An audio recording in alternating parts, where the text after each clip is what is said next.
Today. AFA Today. On AFR Talk. You are the song, you are the song I'm singing. You are the hope I needed. Whoa. AFA Today from New York. Glad you're with us. Kevin McCullough could not be happier than to be with you each day, though I wish we could get together and discuss things under better circumstances. Most days I feel that way for a long portion of the day. I don't know if you have any understanding or can even comprehend or even have any appreciation for it, but when you read 40 to 60 news sources a day and you're trying to thumb through stories that truly matter, and you're trying to thumb through what listeners desperately need, the advantages that it will bring to them to simply know the truth about their life and the world around them and what difference they can make. Friends, you know then how heavy my heart is to have to read all of this bad news every single day. We started the show with one good news story. Hobby Lobby has been given the permission to proceed forward, explaining its case in court as to why it shouldn't be required to pay for fines under Obamacare, while it's still making the argument that people of religious faith should not have that religion infringed upon to provide services via health care to people that they find immoral. And that the court has said, while this is in process, you do not have to pay those fines. That's a big win for the Green family, and we're happy for that. But my heart is heavy.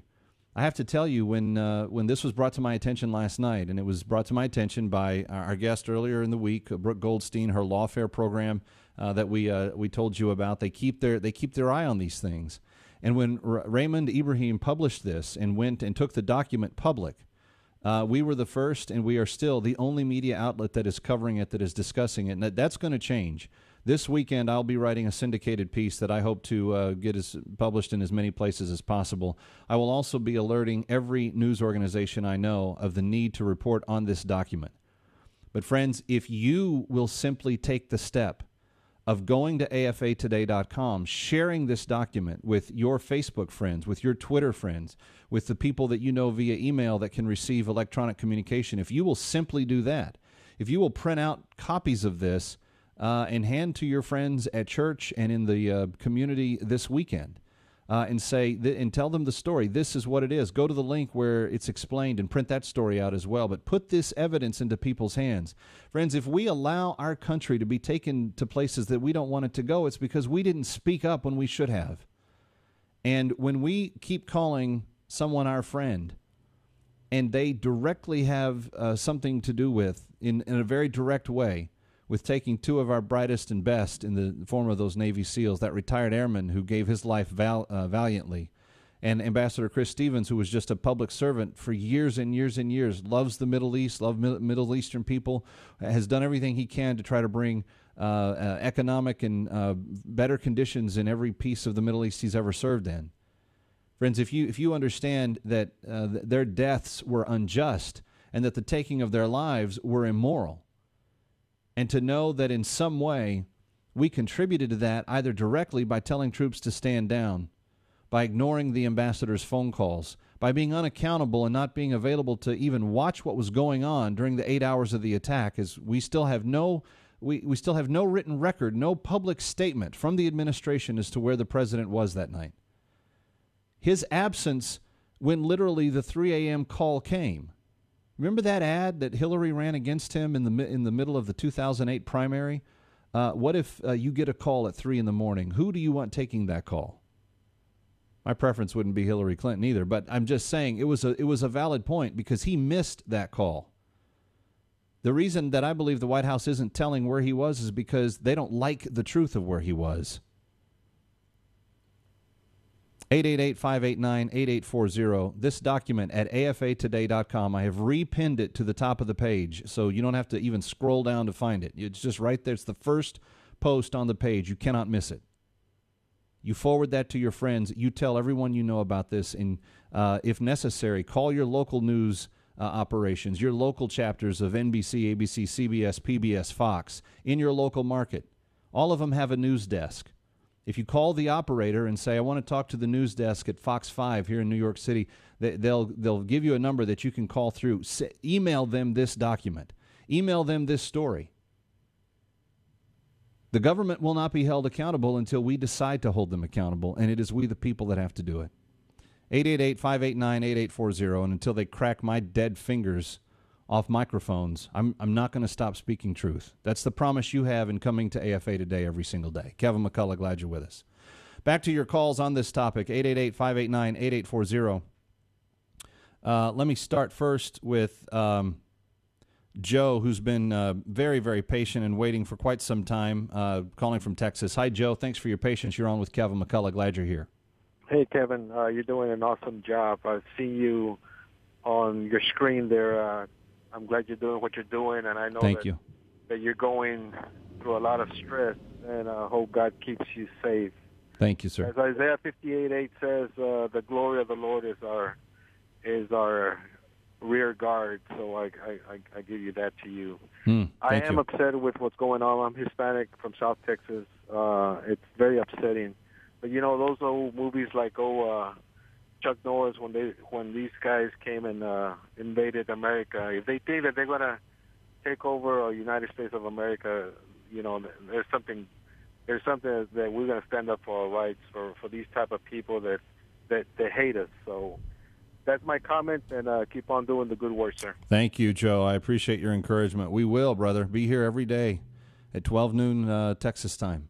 We'll be here every single day. Let's go to Dennis in Mississippi next. Dennis, you're up next on AFA Today. Hi. Hi, Kevin. I hope you're doing well today. Thank you. No, my comment was, well, I don't know why they were sending weapons over to the Muslims to begin with in Egypt. But I wanted to bring up one other thing. Okay. You know, here, I don't know if it's been a month yet or not, but the story broke about the FBI manual for training manual being scrubbed. Mm-hmm. Well, the Muslim Brotherhood was involved in that. They were? They said so, yeah. I agree with that, and I knew that. Dennis, they were also involved in the discussion recently in the United Nations in which, and Secretary of State Clinton was involved in these meetings as well. 57 Islamic countries came together and tried to get the UN to pass a law saying it would be blasphemy to speak poorly of Islam. And they wanted a law, an international law on the books in all the member nations that said that they would enforce law enforcement against people that did. I mean, the Brotherhood has its fingers in very, very long. We have 7 members of the current administration that have ties to the Brotherhood. 7. If you were listening 3 days ago when Brooke was with us, she named their names.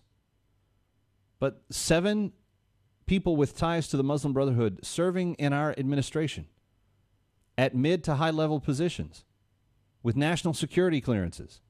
Then we entertain a terrorist in the White House on June the 13th. Nobody knew about that until it was leaked, and then even when it was, very few people reported on it, but we did.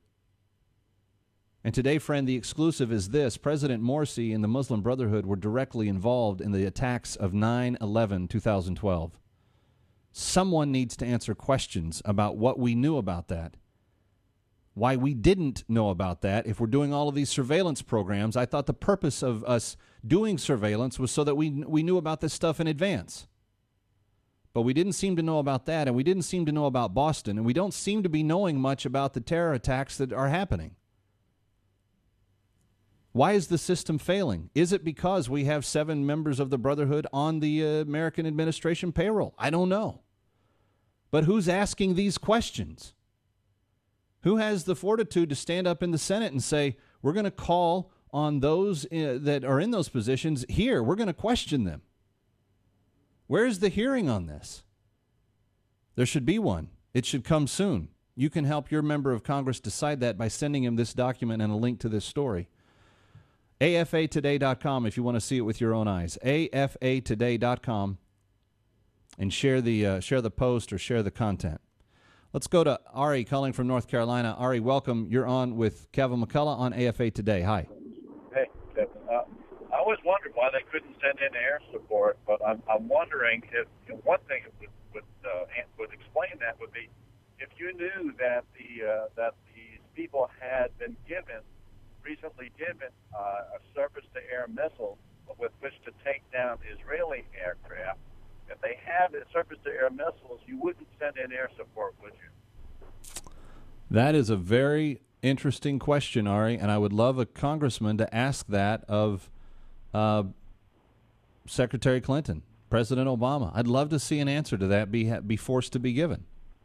Well, one thing I do know is that the war that we see around the world is a war against the laws of God. As someone in the Jewish community, the Torah is the reason why Jews are hated, not because of the food they eat. It's because of the Torah that they protect. Yeah. And what happened in the Supreme Court that day, in the 17th of Tammuz, in the Jewish calendar, that is the very day that Louis IX forced all Jews in Europe to wear the yellow star. So it was appropriate for an attack on the standards of God that are given to us in the Torah. It was appropriate for that to happen on that very day. That is so astounding, Ari, and I thank you for your information. Please send me more information about that. My email address is kmcradio@gmail.com, kmcradio@gmail.com. I would love to know more about that. You can also leave that information on my Facebook page or on the AFA Today page, either one of those. I will see. 888-589-8840. Let's talk to Ricky in Louisiana real quick. Hi, Ricky. Welcome. I want to comment. I wanted to answer all your questions there. The same Obama that gave 200 tanks and 100 F-16s to the Egyptian president. The same Obama that invited terrorists to the White House. If you believe what I'm about to say is true, then it answers all your questions. If you don't, you will always keep having questions. But Obama is the main terrorist we have in the White House right now. That's why he invited terrorists to come talk to him, because he is a terrorist. And that's why all the things that's happening in the United States, Obama is a terrorist. His mission is to destroy America. If you believe that, it answers every question you have. If you don't, well, then, you're going to keep stumbling around trying to figure out what's going on. Thank you, Ricky. I appreciate what you're saying. I understand what you're saying. And I hear more and more people saying that. It's difficult for me as a public figure to bring myself to say that. I used to, this was prior to about 10 weeks ago, think that people that believed in conspiracies around this current administration were just very misinformed people that just really didn't like the president. I wasn't saying that they, and I wasn't reading anything more into it. I don't dispute people's conspiracies now. We have the IRS targeting conservatives. We have everyone being surveilled. We have reporters that are being intimidated by surveillance and being lied about before courts. We have no accountability. We meet with terrorists in the White House. We appoint 7 members of the Muslim Brotherhood or ties to them into the administration. And our best pal in the region turns out to be one of the people involved in killing our people on 9/11. Let's talk to Liz in Virginia. Liz, you're next on AFR Talk is the radio network. AFA Today is the broadcast. Glad you're here. Wow. Thanks for taking my call. This is so exciting to get my voice heard. I just think that Obama's behavior and alliances or motivations, what have you, are becoming more and more transparent. I was just at the rest stop, taking some lunch and read the Post, and there's a short little paragraph quoting him wherever he is now. I can't remember, but he goes trotting around to Berlin and tells the world that global warming is our biggest problem, and he's now quoted in the paper saying basically he doesn't have time for hunting down a traitor, whether Snowden, he's got other issues, he doesn't right. have. He's not going to waste. It's. If you were to read it, I can't quote it because I'm driving. It is so appalling, and I just think that it's become very, very hard to believe that he has our best interests at heart. And that began for me in the spring of, 2012 or 11, when Obamacare said we're going to have to pay for things we don't believe in. A right. completely unnecessary wedge driven into our nation at a time when our enemies in the world thrive on threatening our religion, and that's their motivation when it comes to extremists. And then Benghazi, I was a Foreign Service kid. My dad was on a hit list in Germany. When we were there in the mid to late 80s, I knew. I saw Reagan come to visit. I saw him 100 feet from me drive by, and I knew he had my back. I knew if anything happened, my country was going to be there.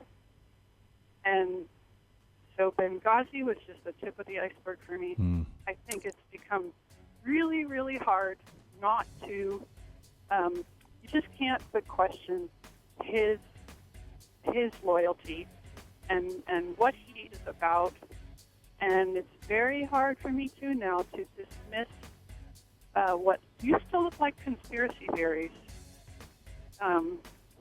It's just discouraging. I've been a patriot all my life. Liz, you and so many, and the music means I'm short on time, but thank you for your call. So many are in the same boat, Liz, and we're not alone. And I refuse to sit down and be steamrolled by this. This is why I'm asking you. Send that post from afatoday.com to every member of Congress this weekend. See to it that it's on their Facebook pages, that it gets sent to their Twitter accounts, that it gets emailed to their offices. Call them and ask them to go look at this them for themselves personally. 202-224-3121 if you want to call the Capitol Hill switchboard. 202-224-3121. And then stay on afatoday.com all weekend. We will give you every bit of breaking updates we have on that as we go along. I'm Kevin McCullough, The Kevin McCullough Show tonight. More on this and also another huge headline of the day that we didn't even have a chance to get into, and it has to do with the Supreme Court ruling. So that and much more. Kevin McCullough, have a great weekend. See you on The Kevin McCullough Show tonight.